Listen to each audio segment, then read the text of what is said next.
sempre quando chega nessa época do ano, não sei se você já reparou, mas sempre algum jornalista ou a grande imprensa mostra o quão desvalorizado o Mundial de Clubes é para o europeu. Aí vem aquela pauta. Será que o europeu ele dá valor ou não? Será que os jogadores se importam ou não? E que recado que isso passa pra gente? Será que a gente deveria parar de se importar com o Mundial de Clubes? A gente, nós, sul-americanos, especificamente brasileiros? E é isso que a gente tem que discutir nesse vídeo. Porque eu já vi várias pessoas falando que o europeu nunca deu valor para o Mundial. E é aí que a gente vai chegar. O formato atual do Mundial de Clubes, obviamente, é feito a partir de 2005, tá? Mas lá nos primórdios, depois da polêmica da Copa Rio de 51, que eu não vou nem entrar aqui no mérito, você tem um formato do Mundial de Clubes sendo um Mundial mesmo considerado, tá? E isso foi no início dos anos 60. Muito impulsionado por quê? Porque o Real Madrid naquela época era dominante na Europa, tá? Era o Real Madrid do Di Stéfano, depois do Puskás, etc. E o Real Madrid era tão dominante que ganhou várias Ligas dos Campeões seguidas, ele queria testar o seu poderio, né? Ou seja, a sua habilidade, a sua forma de jogo contra o resto do mundo. Por quê? Porque era um mundo muito diferente de hoje. A gente não tinha internet, não tinha televisão para todo mundo, etc. Então, o Real Madrid ele tinha esse desejo de testar o seu time através do mundo.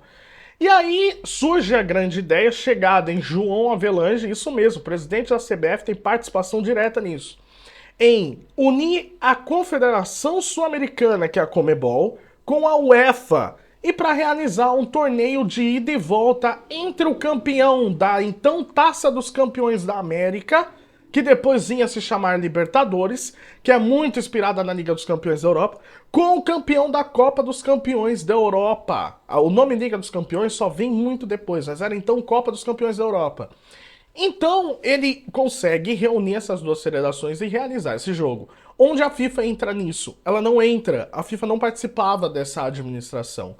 Então é reunido, e aí, se eu não me engano, o primeiro jogo foi Peñarol e Real Madrid. Mas naquela época, naquele momento, era muito valorizado sim. Naqueles anos foi marcante o Santos do Pelé enfrentando o Milan. E era tão valorizado que os europeus já foram recebidos com festa ao desembarcar nos seus países com a taça de campeão mundial. A exemplo do Milan, em 1969, quando ele enfrentou o Estudiantes, num episódio conhecido como o Massacre da Bombonera, né?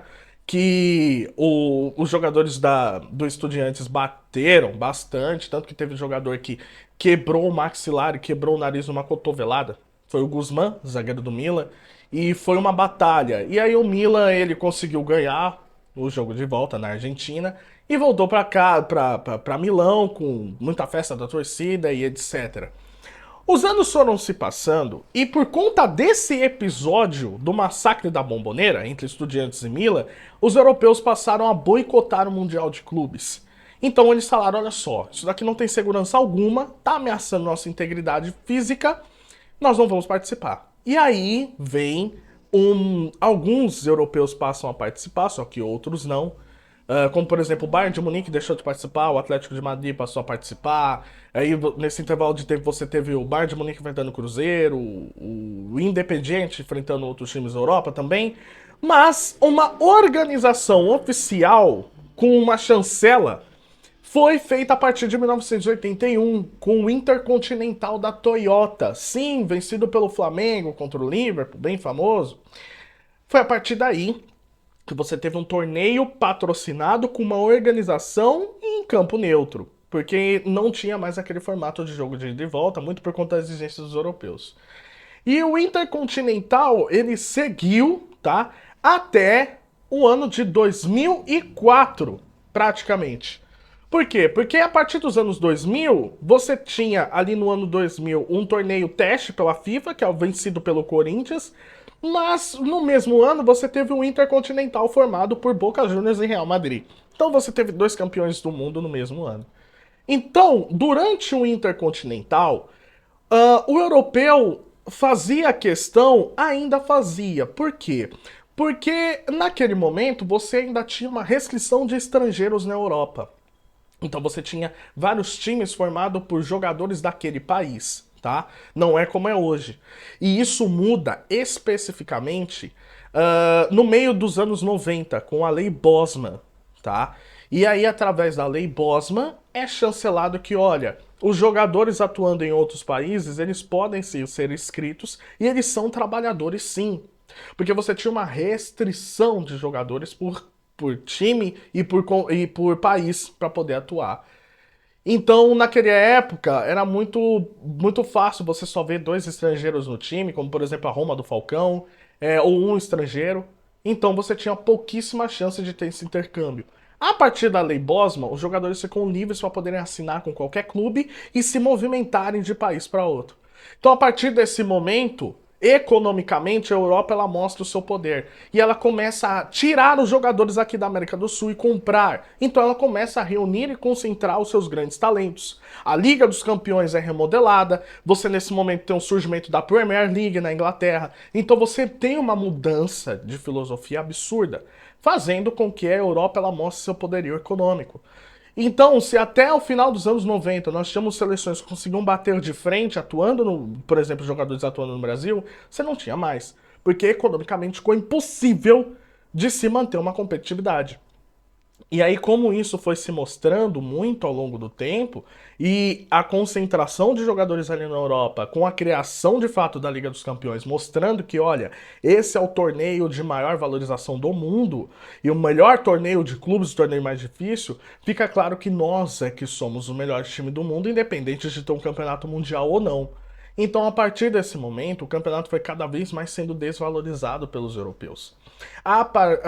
Apesar de você ter sul-americanos e principalmente brasileiros ganhando nesse formato, por exemplo, atual, que é desde 2005 para cá, onde você tem uma preliminar, uma fase semifinal e os dois se encontram na final, é cada vez menor a importância deles. Por quê? Porque, como eu falei, eles não precisam se provar que eles são o melhor time do mundo.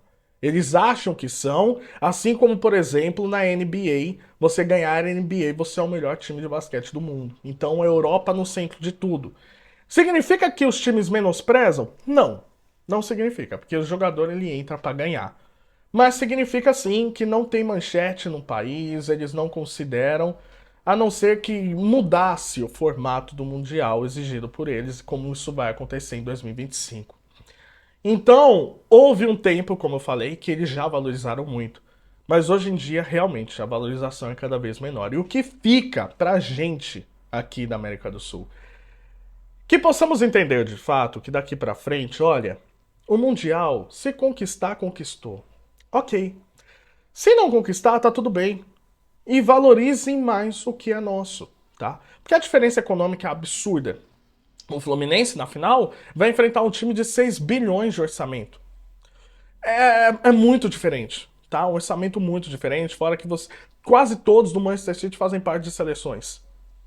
Então, você já vê por aí como é que é. E que possamos valorizar cada vez mais a Libertadores da América, com um formato que já tá melhor, repaginado, uma final única que é polêmica, que é discutida, mas que nós possamos prestar mais atenção, porque realmente é muito difícil ganhar um Mundial de Clubes.